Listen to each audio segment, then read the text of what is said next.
नमस्कार मित्रांनो, स्वागत आहे तुमचं एक संधी या मराठी यूट्यूब चॅनलवर. मित्रांनो, काल आपण आपल्या यूट्यूब चॅनलवर आरोग्य विभागाची 2021ची जी जाहिरात होती त्यामध्ये विभागानुसार त्या ठिकाणी जागा बघितल्या होत्या आणि त्या जागांसाठी मित्रांनो वयोमर्यादा, पात्रता आणि त्या ठिकाणी सर्वसाधारण अटी, नियम, शर्ती त्या ठिकाणी काय काय आहेत ते आपण या व्हिडिओमध्ये बघणार आहोत. मित्रांनो, एकदम डिटेलमध्ये आपण प्रत्येक पदाची शैक्षणिक पात्रता आणि वयोमर्यादा आणि परीक्षा शुल्क किती लागणार आहे संपूर्ण माहिती या व्हिडिओमध्ये आपण बघणार आहोत. मित्रांनो, जर चॅनलवर नवीन असाल तर आता लगेच चॅनलला सबस्क्राईब करून घ्या, जेणेकरून अशाच भरतींबाबत असणारी जी माहिती आपण आपल्या यूट्यूब चॅनलवर देत असतो आणि त्या संबंधीची युजफुल व्हिडिओसुद्धा आपल्या चॅनलवर आपण अपलोड करत असतो. मित्रांनो, त्यासाठी तुम्ही चॅनलला लगेच सबस्क्राईब करून घ्या, जेणेकरून येणाऱ्या नवनवीन व्हिडिओची नोटिफिकेशन तुम्हाला सर्वात अगोदर मिळत जाईल. मित्रांनो, चला आपण बघूया या भरतीमध्ये कोणत्या पदासाठी काय काय त्या ठिकाणी माहिती देण्यात आलेली आहे. मित्रांनो, सर्वात प्रथम तुम्ही बघू शकता या ठिकाणी सार्वजनिक आरोग्य विभाग त्या ठिकाणी गट क संवर्गातील सरळ सेवने रिक्त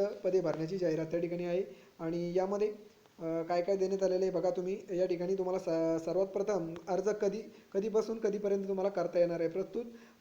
प्रस्तुत जाहिरातीमध्ये विहित केलेल्या अटीची पूर्तता करणाऱ्या उमेदवारांकडून विभागातर्फे ऑनलाईन अर्ज त्या ठिकाणी ऑनलाईन प्रणालीद्वारे फक्त त्या ठिकाणी मागवण्यात येत आहे. त्या ठिकाणी बघा, अर्ज भरण्यासाठी मुदत ही 15 दिवसाची मुदत तुम्हाला त्या ठिकाणी आहे आणि दिनांक 6/8/2021 ते 20/8/2021 रात्री 12 वाजेपर्यंत तुम्हाला त्या ठिकाणी अर्ज करता येणार आहे. त्यामध्ये बघा, आता आपण मेन पॉईंट बघूया आपल्याला त्या ठिकाणी काय काय देण्यात आलेलं आहे. त्या ठिकाणी बघा, शैक्षणिक अर्थामध्ये त्या ठिकाणी पदाकरता त्या ठिकाणी फक्त तुम्हाला पदाकरिता शासनाने घोषित केलेली कोणतीही तत्सम अर्हता तुम्हाला त्या ठिकाणी चालणार आहे. मित्रांनो, बघा, परीक्षेसाठी पदाकरिता असलेली शैक्षणिक अर्हता परीक्षेत बसलेले उमेदवार प्रस्तुत परीक्षेत तात्पुरते पात्र असतील, परंतु परीक्षेच्या निकालाच्या पूर्वी संबंधित परीक्षा उत्तीर्ण होणे आवश्यक असेल. म्हणजे जे मित्र परीक्षा दिलेली आहे पण अजून निकाल लागलेला नाही ते सुद्धा त्या ठिकाणी पात्र आहेत, परंतु त्यांना परीक्षेला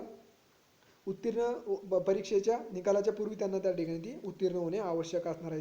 त्यानंतर बघा, त्या ठिकाणी आणखी काय काय मेन पॉईंट आता त्या ठिकाणी आपण बघणार आहोत की या ठिकाणी पात्रता वगैरे काय काय त्या ठिकाणी सांगण्यात आलेलं आहे. आता आपला मेन मुद्दा आहे त्या ठिकाणी मेन पॉईंट बघायचे. आता पदसंख्या आरक्षण वगैरे काही सर्वसाधारण सूचना आहे, तुम्ही त्या ठिकाणी त्या जाहिरात डाउनलोड करून तुम्ही वाचून घ्या. मित्रांनो, आता आपण या व्हिडिओमध्ये फक्त महत्त्वाचे पॉईंट त्या ठिकाणी बघणार आहोत. आता त्या ठिकाणी बघा, सर्वात प्रथम पात्रता व कमाल व किमान वयोमर्यादा आता त्या ठिकाणी किती देण्यात आलेली आहे. आता त्यामध्ये बघा, तुम्ही सर्वात महत्त्वाची अट म्हणजे तुम्ही भारताचे नागरिकत्व तुम्हाला असणं पाहिजे, गरजेचे आहे आणि महाराष्ट्राचे तुम्हाला त्या ठिकाणी डोमॅसाईल सर्टिफिकेट असणं गरजेचे आहे. आता वयोमर्यादा जाहिरातीत नमूद केलेल्या पदाकरिता या बघा खालीलप्रमाणे त्या ठिकाणी वयोमर्यादा गणण्याचा दिनांक त्या ठिकाणी 31 जुलै 2021 त्या ठिकाणी असणार आहे. आता त्यामध्ये अमागास वर्गीय उमेदवारासाठी किमान 18 वर्ष कंप्लीट असणं गरजेचे आहे आणि कमाल त्या ठिकाणी अमागाससाठी 38 आहे आणि मागासवर्गीयांसाठी त्या ठिकाणी 43 वर्ष आहे. प्रावीण्य प्राप्त खेळाडूसाठी 43 वर्ष आहे. अंशकालीन कर्मचाऱ्यांसाठी 55 वर्ष आहे. भूकंपग्रस्त प्रकल्पग्रस्तांसाठी त्या ठिकाणी 45 अशा प्रमाणे त्या ठिकाणी देण्यात आलेले आहे. व माजी सैनिकांसाठी त्या ठिकाणी त्यांच्या ठिकाणी उमेदवाराचे सध्याचे वय वाचा करता सैनिक दलातील सेवेचा कालावधी अधिक 3 वर्ष, कमाल वयोमर्यादा 38 वर्षे अशा प्रमाणे त्या ठिकाणी मागासवर्गीय आणि दिव्यांगांना सुद्धा त्या ठिकाणी देण्यात आलेले. आता फक्त प्रयोगशाळा वैज्ञानिक अधिकारी 30% यांच्यासाठी त्या ठिकाणी वयोमर्यादा देण्यात आली. वयोमर्यादा ही तुमची 30 जून 2021 रोजी गणल्या जाईल. त्यामध्ये किमान अमागाससाठी 18, अमागास आणि अनाथ यांच्यासाठी 40, त्याच्यानंतर मागासवर्गीयांसाठी 43, प्रावीण्य प्राप्त खेळाडूसाठी 43 वर्ष आणि अंशकालीनसाठी 55 वर्ष याप्रमाणे प्रकल्पग्रस्त आणि भूकंपग्रस्त यांच्यासाठी त्या ठिकाणी 45 वर्ष असणार आहे. आता त्यामध्ये बघा मित्रांनो, खाली आता आपण वयोमर्यादा बघितल्यानंतर जे उमेदवार 31 जुलै 2021 रोजी 18 वर्षे पूर्ण असावे त्या ठिकाणी अशी त्या ठिकाणी त्यांनी सांगितलेलं आहे. आता त्यामध्ये आणखी काय काय पॉईंट आहेत दिव्यांगासाठी किंवा EWS वगैरेसाठी काही त्या ठिकाणी सांगण्यात आलेले ते सर्वसाधारण तुम्ही बघा. आपण आता फक्त मेन पॉईंट यामध्ये बघणार आहोत. आपल्याला पदांकरिता त्या ठिकाणी बघा मराठी भाषेचे ज्ञान आवश्यक आहे. त्या ठिकाणी उमेदवाराला मराठी भाषेचे पुरेसे ज्ञान त्या ठिकाणी आवश्यक आहे. उमेदवाराला नियमानुसार मराठी हिंदी या भाषेचे परीक्षा त्याने अगोदरच उत्तीर्ण केलेले नसतील तर त्यांना निवड झालेल्या उमेदवाराला एकदंत मंडळाची त्या ठिकाणी मराठी आणि हिंदी भाषे परीक्षा उत्तीर्ण होणे आवश्यक राहील. आता परीक्षा आयोजनाच्या सत्रानुसार संभाव्य गट वगैरे आता त्यामध्ये देण्यात आलेले गट वगैरे ते आता आपण त्या ठिकाणी सध्या आपण ते बघणार नाही, ते तुम्ही नंतर वाचून घ्या जाहिरात डाउनलोड करून. आता आपण आपला मुख्य पॉईंट त्या ठिकाणी काही मुख्य पॉईंटच आपण त्यामध्ये बघणार आहोत. आता बघा, परीक्षेचे स्वरूप हा आता फार महत्त्वाचा त्या ठिकाणी पॉईंट आहे. परीक्षेचे स्वरूप कशा प्रकारचे असणार आहे. परीक्षेचे स्वरूप त्यामध्ये बघा, ज्या पदाकरिता शैक्षणिक अर्हता किमान पदवीधर आहे त्यांना मराठी भाषा विषयक प्रश्न वगळता प्रश्नपत्रिकेतील सर्व प्रश्न इंग्रजी माध्यमात असेल. त्याच्यानंतर गट क पदाकरिता 100 प्रश्न असेल, त्यांना 200 गुण असणार आणि OMR उत्तर पत्रिका पद्धतीने परीक्षा घेण्यात येईल. आता त्या ठिकाणी OMR पद्धतीने म्हणजे तुमची त्या ठिकाणी परीक्षा घेण्यात येणार आहे. त्यानंतर बघा काय देण्यात आलं, सदर परीक्षा प्रश्नपत्रिका 100 प्रश्नाचे वस्तुनिष्ठ बहुपर्याय स्वरूपाचे असतील. प्रश्नपत्रिकेतील प्रत्येक प्रश्नास 2 गुण त्या ठिकाणी ठेवण्यात आलेले आहे. त्याच्यानंतर लिपिक संवर्गीय पदाकरिता, आता बघा लिपिक संवर्गीय पदाकरिता मराठी, इंग्रजी, सामान्य ज्ञान, बौद्धिक चाचणी या विषयाचे एकूण 100 प्रश्नाकरिता 200 गुण या ठिकाणी परीक्षा होणार आहे. अशा प्रकारे लिपिक संवर्गीय पदाकरिता. आता त्याच्यानंतर निमवैद्यकीय तांत्रिक संवर्गातील पदाकरिता त्या ठिकाणी काय देण्यात आलेले आहे, मराठी, इंग्रजी, सामान्य ज्ञान, बौद्धिक चाचणी या विषयावर एकूण 60 प्रश्नाकरिता 120 गुणांची त्या ठिकाणी परीक्षा घेण्यात येईल आणि त्यांना पदासंबंधित विषयामध्ये 40 प्रश्नाकरिता 80 गुण याप्रमाणे त्यांची एकूण 200 गुणांची त्या ठिकाणी परीक्षा घेण्यात येणार आहे. त्याच्यानंतर बघा वाहन चालक या पदासाठी परीक्षेचे स्वरूप काय आहे. वाहन चालक, आता वाहन चालक करिता मराठी, इंग्रजी, सामान्य ज्ञान, बौद्धिक चाचणी या विषयाचे 60 प्रश्नाकरिता 120 गुणांची त्या ठिकाणी परीक्षा घेण्यात येईल आणि नंतर त्यांना विषय आधारित त्या ठिकाणी 40 प्रश्न 80 गुण याप्रमाणे टोटल 200 गुणांची त्यांची परीक्षा त्या ठिकाणी घेण्यात येणार आहे. त्याच्यानंतर गट क संवर्गातील पदाकरिता परीक्षेचा कालावधी 2 तासाचा आहे. मित्रांनो तुम्हाला या प्रश्नपत्रिकेसाठी 2 तास त्या ठिकाणी 100 प्रश्न 200 गुण 2 तास वेळ त्या ठिकाणी मिळणार आहे. त्याच्यानंतर विभागांतर्गत क्षेत्रीय कार्यालयामध्ये एकाच पदासाठी परीक्षा ही संपूर्ण महाराष्ट्रामध्ये एकाच वेळी होणार आहे. यामुळे उमेदवारांनी कोणत्याही कार्यालयात अर्ज करावा हे उमेदवाराची निवड त्या ठिकाणी त्याला राहणार आहे. याच्यामध्ये विभागानंतर त्याला त्या ठिकाणी उमेदवाराला अर्ज करायचा ते त्या उमेदवारावर डिपेंड आहे. उपसंचालक आरोग्य सेवा परिवहन पुणे या आस्थापनेतील पदाकरिता व्यावसायिक चाचणी परीक्षा देखील त्या ठिकाणी घेण्यात येणार आहे. त्याच्यानंतर बघा आणखी काय देण्यात आलेले त्यामध्ये आपण बघूया यामध्ये. आता त्याच्यानंतर निवड पद्धत, उमेदवाराची निवड कशी केली जाणार आहे यासाठी देण्यात आली. उमेदवाराची लेखी परीक्षेत मिळणाऱ्या गुणांच्या आधारानुसार त्या ठिकाणी निवड त्या ठिकाणी होणार आहे. त्यामध्ये आणखी काय देण्यात आलेले आपण बघूया की उमेदवार परीक्षेच्या एकूण गुणाच्या 45% गुण प्राप्त करणे आवश्यक राहील.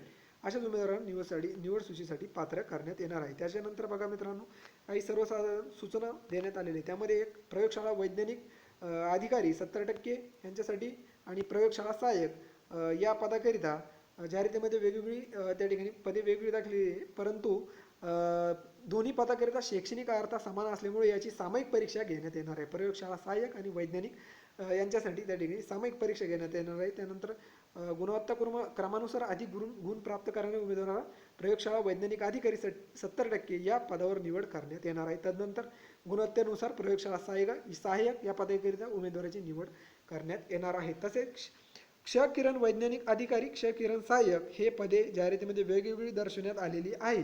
तथापि दोन्ही पदाची शैक्षणिक अर्हता समान आहे, त्यासाठी एकच परीक्षा घेण्यात येणार आहे. त्यानंतर सेम टू सेम त्या ठिकाणी त्यांची निवड त्या ठिकाणी गुणवत्तेनुसार त्या ठिकाणी देण्यात येणार. नंतर प्रमाणपत्र पडताळणी वगैरे त्या ठिकाणी देण्यात आलेले आहे, कशा प्रकारे होणार आहे. आता त्याच्यानंतर आहे महत्त्वाचा मुद्दा, तो म्हणजे परीक्षा शुल्क किती असणार, कोणत्या पदासाठी परीक्षा शुल्क किती. सदर भरतीमध्ये तुम्हाला त्या ठिकाणी खालीलप्रमाणे त्या ठिकाणी शुल्क आकारण्यात येणार आहे. त्यामध्ये बघा काय देण्यात, उमेदवाराने एकापेक्षा अनेक पदाकरिता अर्ज केलेले असल्यास प्रत्येक पदाकरिता वेगळी परीक्षा शुल्क आकारल्या जाईल, प्रत्येक पदासाठी वेगळी. त्यामध्ये किती असणार मग त्या ठिकाणी बघा, अमागाससाठी 600 रुपये आणि मागासवर्गीय व EWS उमेदवारांसाठी 400 रुपये त्या ठिकाणी परीक्षा शुल्क घेण्यात येणार आहे. त्याच्यानंतर आणखी काही महत्त्वाचे पॉईंट आपण यामध्ये बघणार आहोत. त्यामध्ये बघा काय काय आहे.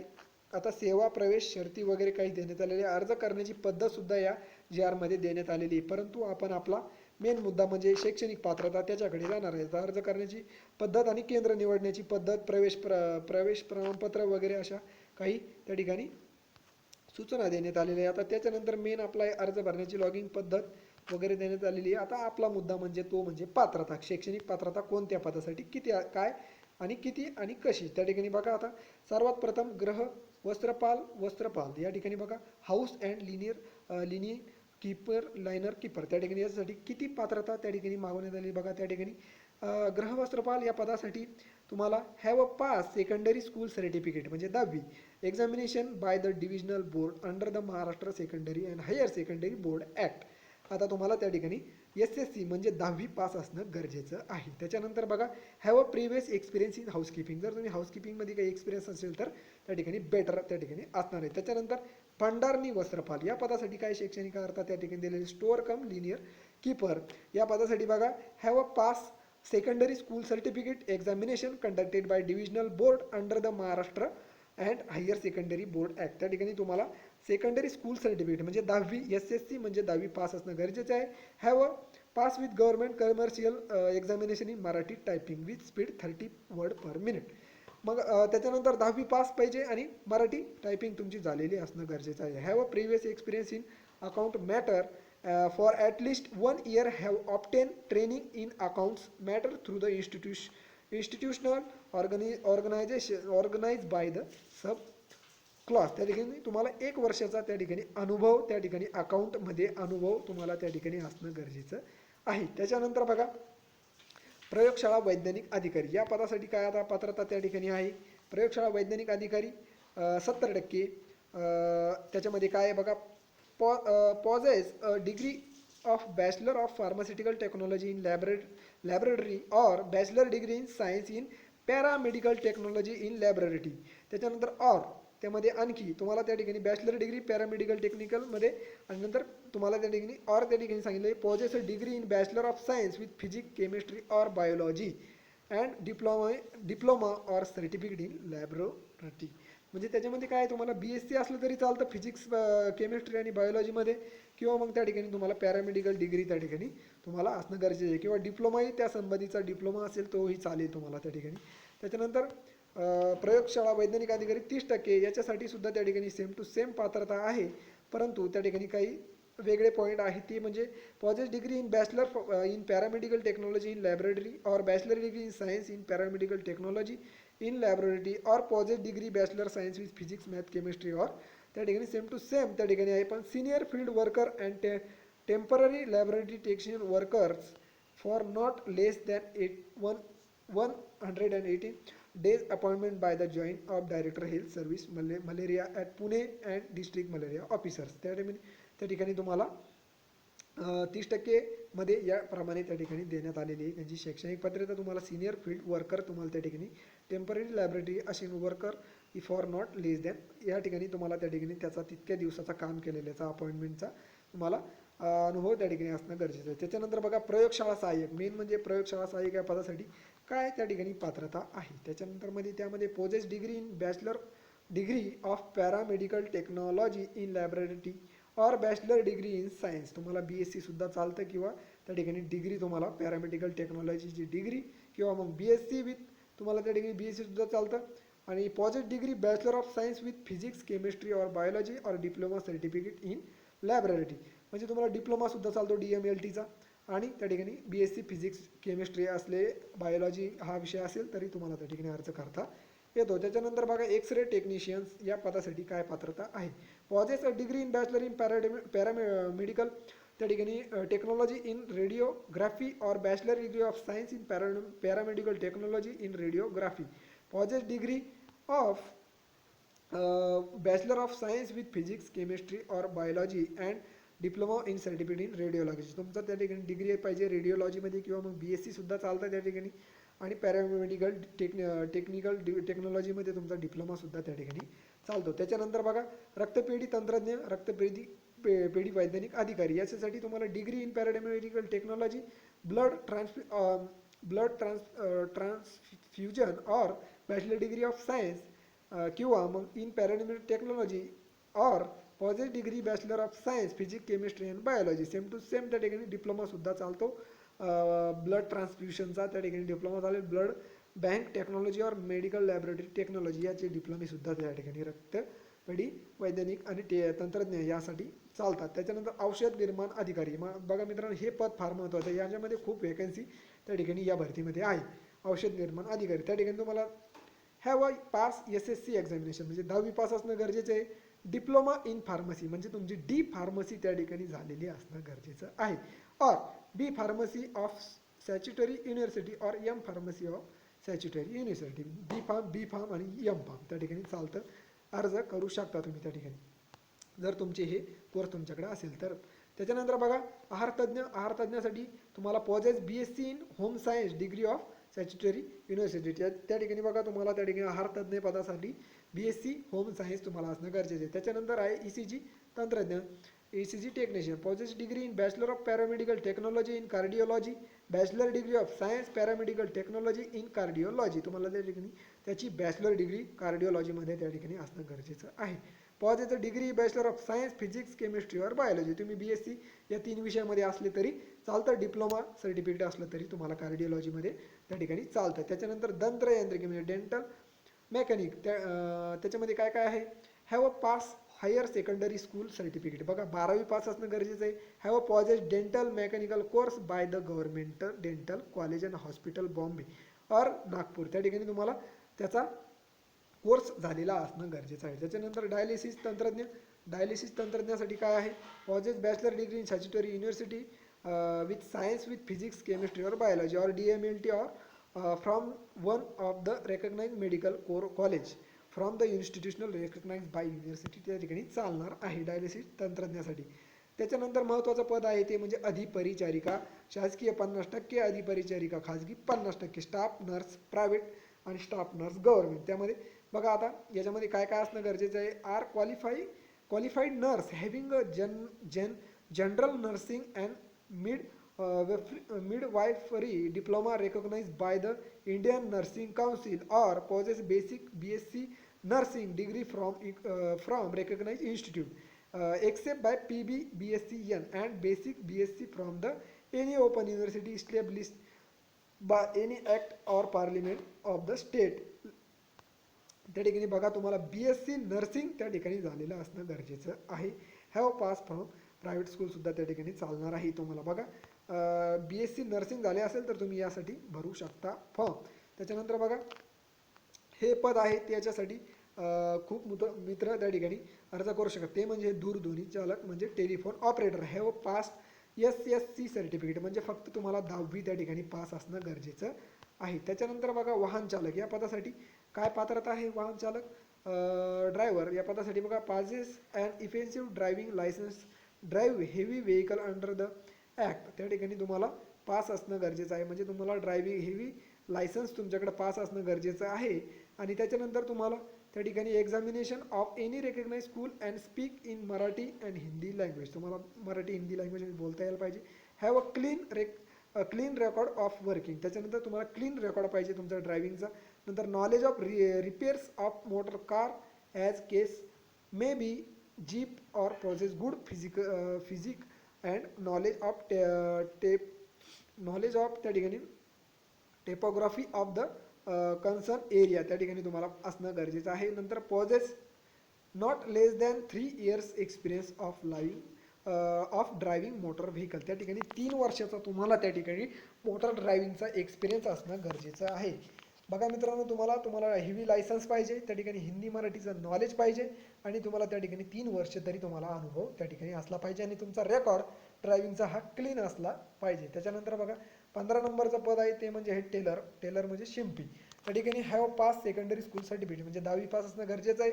आणि तुम्हाला त्या ठिकाणी टेलरिंगचा त्या ठिकाणी तुम्हाला इन्स्टिट्यूशनमध्ये तुम्हाला त्या ठिकाणी कोर्स झालेला असणं गरजेचं आहे. त्या ठिकाणी तुम्हाला गव्हर्नमेंट किंवा त्या ठिकाणी बघा possess tailoring and cutting and institutional recognise by government or any other qualification declare by government to be equivalent there and able to teach cutting and tailoring to the patient in the hospital त्या ठिकाणी तुम्हाला टेलरिंगचा थोडाफार तरी त्या ठिकाणी अनुभव असणं गरजेचं आहे. त्याच्यानंतर आहे प्लंबर नळ कारागीर त्यासाठी बघा तुम्हाला are literate possess at least 2 years experience in the line तुम्हाला त्या फील्डचा तुम्हाला 2 वर्षाचा एक्सपिरियन्स पाहिजे.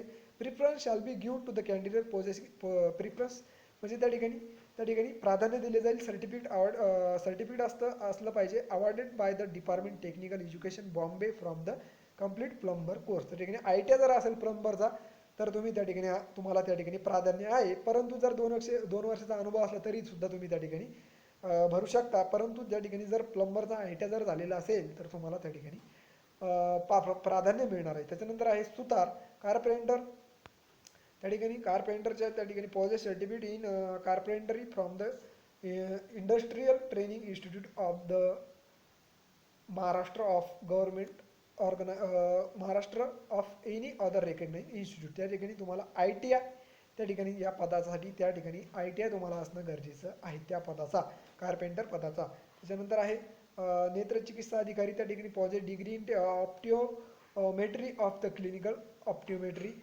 Recognise by the university or Maharashtra university of health science याचा तुम्हाला त्या ठिकाणी कोर्स डिग्री त्या ठिकाणी असणं गरजेचं आहे. त्याच्यानंतर बघा विकृत सामाजिक कार्यकर्ता समाजसेवा अधीक्षक या पदासाठी काय त्या ठिकाणी अर्हता आहे.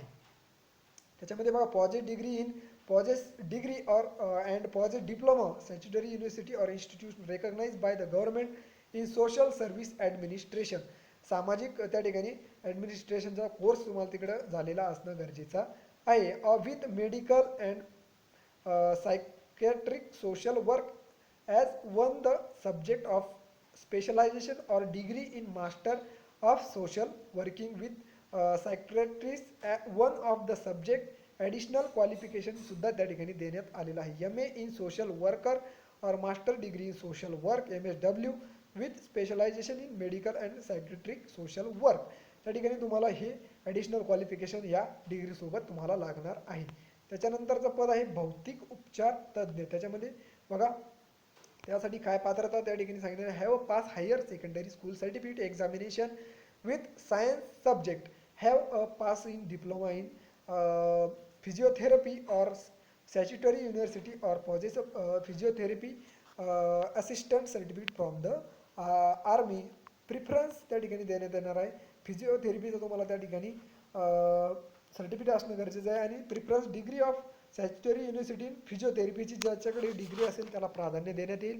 Provided by the preference may be give the candidate possessing a degree of statutory university in physiotherapy provided the further the age limit may be relaxed by the government on the recommendation of the selecting authority in favour of a candidate having higher qualification or experience or both.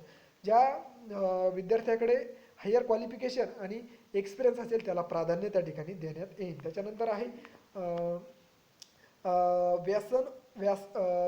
व्यावसायोपचार तज्ज्ञ. त्या ठिकाणी बघा त्या ठिकाणी या पदासाठी काय व्यावसायोपचार तज्ज्ञासाठी काय पात्रता आहे. पॉझिट डिग्री इन सायन्स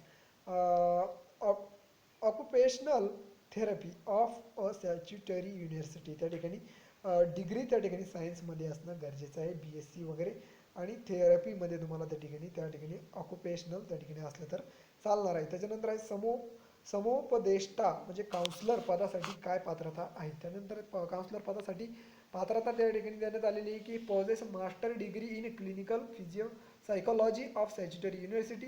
त्याच्यानंतर 2 नंबरची पात्रता have possess 1 year certificate course of counselling of Maharashtra institute mental health Pune आणि त्याच्यानंतर तिसरी पात्रता आहे have a gain after having acquire the qualification reference in clause. नंतर चौथी पात्रता आहे not less than 5 year experience of counselling in mental health. त्या ठिकाणी या पदासाठी डिग्री विथ एक्सपिरियन्स तुम्हाला त्याचा असणं गरजेचं आहे. त्याच्यानंतर रासायनिक सहाय्यक आहे.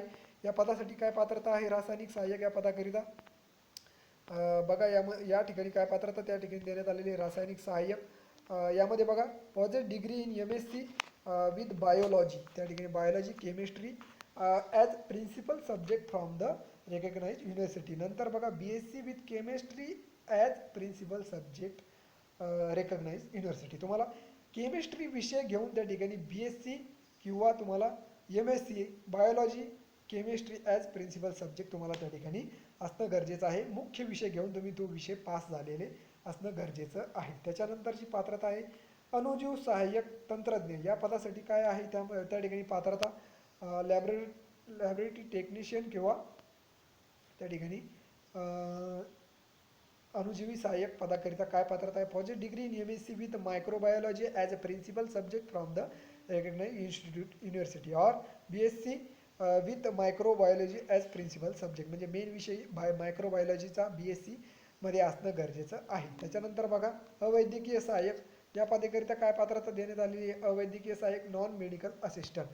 त्याच्यासाठी पात्रता त्या ठिकाणी हॅव पास SSC, तुम्हाला 10वी पास असणं गरजेचं आहे. हॅव अंडर को 6 month training course in leprosy work at the leprosy training centre recognise university possess final examination. त्या ठिकाणी तुम्ही 10वी पास असणं आणि 6 महिन्याचा कोर्स त्या ठिकाणी झालेला असणं गरजेचं आहे. त्याच्यानंतर आहे तुम्हाला पद आहे 26 नंबरचं, ते म्हणजे वार्डन गृहपाल. त्यासाठी BSc, तुम्हाला BScची डिग्री होम सायन्समध्ये असणं गरजेचं आहे किंवा degree in art science or recognise university, म्हणजे कुठली डिग्री सुद्धा त्या ठिकाणी आर्टमधली सायन्समध्ये तुम्हाला चालणार आहे. त्याच्यानंतर आहे अभिलेखापाल हे पद आहे. अभिलेखापाल या पदासाठी काय पात्रता त्या ठिकाणी आहे त्यामध्ये आपण बघणार आहोत. आता एक एक पदाची त्या ठिकाणी पात्रता आपण बघत आहोत. त्यामध्ये बघा मुख्य पदाची आता आपण बघणार आहोत. यामध्ये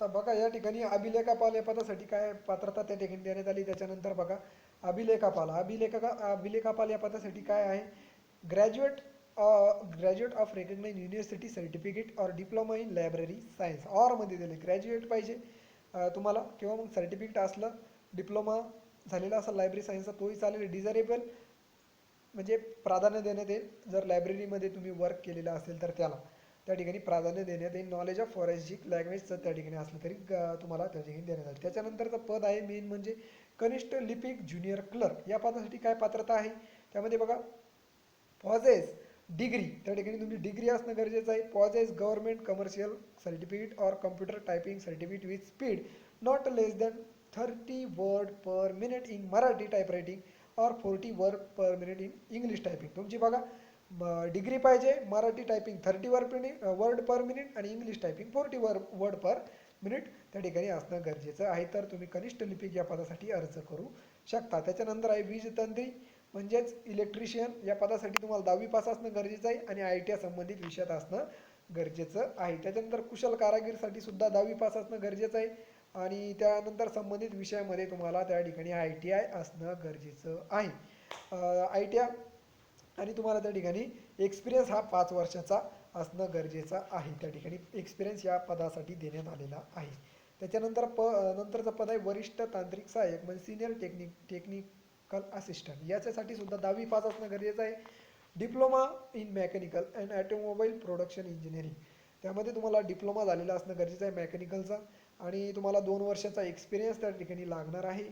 आणि नंतर तुम्हाला त्या ठिकाणी व्हेकलचे फॉल्ट वगैरे डिफॉल्ट वगैरे तुम्हाला त्या ठिकाणी काढता येणं गरजेचं आहे. त्याच्यानंतर कनिष्ठ तांत्रिक सहाय्यक या पदाकरिता काय पात्रता आहे ते आपण बघणार आहोत. 10वी पास असणं गरजेचं आहे आणि तुम्हाला त्या ठिकाणी विषयामध्ये ITI तुम्हाला झालेला असणं गरजेचं आहे आणि 5 वर्ष एक्सपिरियन्ससुद्धा त्या ठिकाणी मागवण्यात आलेला आहे. त्याच्यानंतरचं पद आहे ते म्हणजे तंत्रज्ञ technician HEMR, have a pass secondary certificate in examination or electrician or electronic engineering or any other qualification declared by the government equivalent thereof. त्याच्यामध्ये बघा नंतर possess practical experience in relevant subject, 2 वर्षाचा एक्सपिरियन्स तुम्हाला असणं गरजेचं आहे. त्याच्यानंतर पद आहे कनिष्ठ तांत्रिक सहाय्यक. याच्यासाठी सुद्धा तुम्हाला त्या ठिकाणी 10वी पास असणं गरजेचं आहे. डिप्लोमा पाहिजे विषयामध्ये, त्यामध्ये मेकॅनिकल मेकॅनिकल मध्ये तुमचा डिप्लोमा असणं गरजेचं आहे आणि त्याच्यानंतर तुम्हाला 2 वर्ष एक्सपिरियन्स असणं गरजेचं आहे. दंत आरोग्य साठी डेंटल हायजेनिकसाठी have pass with higher secondary school certificate आणि have pass dental hygienic examination, तुम्ही पास असणं गरजेचं आहे. 12वी आणि डेंटल हायजेनिकचा कोर्स झालेला असणं गरजेचं आहे. त्याच्यानंतर आहे सांख्यिकी अन्वेषक. सांख्यिकी अन्वेषक या पदासाठी graduate in BSc with math statistic or BCom with statistic or BA economics and statistics of recognise university. Graduate पाहिजे BSc विथ मॅथ किंवा मग BA विथ इकॉनॉमिक्स आणि BCom विथ स्टॅटिस्टिक्स या विषयासह तुम्ही पास असणं गरजेचं आहे. त्याच्यानंतर आहे फॉरेनमॅन म्हणजे कार्यदेशकसाठी बघा 10वी पास असणं गरजेचं आहे. डिप्लोमा इन मेकॅनिकल और ऑटोमोबाईल प्रोडक्शन इंजिनिअरिंग और possess equivalent qualification declare bye the government त्या ठिकाणी असणं गरजेचं आहे आणि 2 वर्षाचा एक्सपिरियन्स तुम्हाला त्यामध्ये लागणार आहे. त्याच्यानंतर आहे सेवा अभियंता. याच्यासाठी 10वी पास असणं गरजेचं आहे. त्याच्यानंतर possess diploma in mechanical automobile same to same आणि त्याच्यानंतर तुम्हाला त्यामध्ये संबंधित विषयामध्ये तुम्हाला काही थोडंफार नॉलेज त्याचं असणं गरजेचं आहे. त्याच्यानंतर बघा वरिष्ठ सुरक्षा सहाय्यक या पदासाठी तुम्हाला 10वी पास असणं गरजेचं आहे. त्याच्यानंतर तुम्हाला certificate in industrial security course त्या ठिकाणी तुम्हाला असणं गरजेचं आहे. त्याच्यानंतर काही त्या ठिकाणी एक्सपिरियन्ससुद्धा 5 वर्षाचा तुम्हाला असणं गरजेचं आहे. त्याच्यानंतर वैद्यकीय सामाजिक कार्यकर्ता या पदासाठी तुम्हाला बघा possess degree in statutory university, diploma in social science और possess master degree in art with sociology असणं गरजेचं आहे. Additional qualification MA in social work master degree म्हणजेच MSW पास असणं गरजेचं आहे वैद्यकीय सामाजिक कार्यकर्ता पदासाठी. त्याच्यानंतरचं पद आहे ते म्हणजे उच्च श्रेणी लघुलेखक हाय ग्रेड स्टेनो त्यासाठी 10वी पास असणं गरजेचं आहे. आणि तुम्हाला शॉर्ट हँड तुम्हाला त्या ठिकाणी 120 per minute word 120 word per minute and English typing 40 word per minute और Marathi typing 30 word per minute असणं गरजेचं आहे. त्याच्यानंतर निम्न श्रेणी लघुलेखक पात्रता आहे 10वी पास असणं गरजेचं आहे. आणि 100 word per minute 100 word per minute तुम्हाला त्या ठिकाणी English type writing short hand असणं गरजेचं आहे. नंतर इंग्लिश टायपिंग 40 मराठी टायपिंग 30. त्याच्यानंतर लघु टंकलेखक स्टेनो आणि टायपिस्ट याच्यासाठी बघा 10वी पास असणं गरजेचं आहे. Short hand 80 word per minute तुम्हाला असणं गरजेचं आहे. English typing 40 Marathi typing 30 pass असणं गरजेचं आहे. त्याच्यानंतर एक्सरे असिस्टंटसाठी बघा काय पात्रता आहे. एक्सरे असिस्टंटसाठी त्या ठिकाणी एक्सरे असिस्टंट या पदासाठी पात्रता देण्यात आलेली ती म्हणजे degree in bachelor degree in paramedical technology और इन रेडिओ थेरपी. त्या ठिकाणी तुम्हाला रेडिओथेरपीमध्ये तुम्हाला डिग्री त्या ठिकाणी असणं गरजेचं आहे. नंतर तुम्हाला त्या ठिकाणी दुसरं बॅचलर डिग्री इन रेडिओलॉजी और possess degree in bachelor science म्हणजे BSc सुद्धा तुम्हाला प्लेन BSc सुद्धा त्या ठिकाणी चालणार आहे. त्याच्यानंतर आहे ECG तंत्रज्ञ या पदासाठी पात्रता आहे possess degree bachelor in paramedical technology neurology or bachelor degree of science म्हणजेच plain BSc same to same तुम्हाला त्या ठिकाणी चालणार आहे. किंवा मग तुमचा डिप्लोमा जर झालेला असेल त्या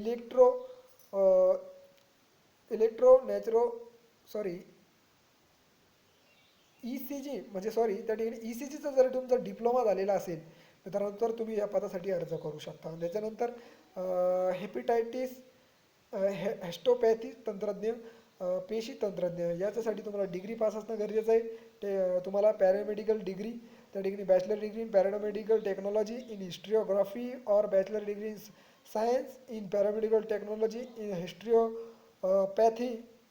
नंतर तुम्हाला possess and degree in bachelor of science with physics chemistry and biology त्या ठिकाणी प्लेन BSc सुद्धा चालणार आहे. त्याच्यानंतर पेशी तज्ञ या पदासाठी बॅचलर डिग्री पाहिजे. फिजिक्स मॅथ केमिस्ट्री वगैरे असेल विषय तरी तुम्हाला त्या ठिकाणी तुम्ही भरू शकता. आणि 1 इयर एक्सपिरियन्स त्या ठिकाणी तुम्हाला त्याचा संबंधित विषयाचा असणं गरजेचं आहे. त्याच्यानंतर आहे बटरफ्युओलॉजिस्ट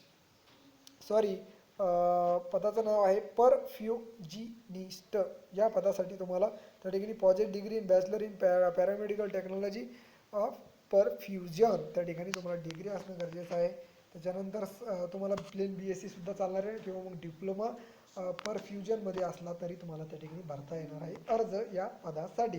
त्याच्यानंतरचं पद आहे मेन म्हणजे ग्रंथपाल लायब्ररियन या पदासाठी तुम्हाला सर्टिफिकेट और डिप्लोमा इन लायब्ररी सायन्स असणं गरजेचं आहे. त्याच्यानंतरचं पद आहे ते म्हणजे इलेक्ट्रिशियन या पदासाठी त्या ठिकाणी पॉझेस डिप्लोमा और सर्टिफिकेट इन इलेक्ट्रिकल ट्रेड और एनी रेकग्नाइज इन्स्टिट्यूट ITI किंवा डिप्लोमा तुम्हाला इलेक्ट्रिशियनमध्ये असणं गरजेचं आहे. 10वी पास सुद्धा असणं गरजेचं आहे.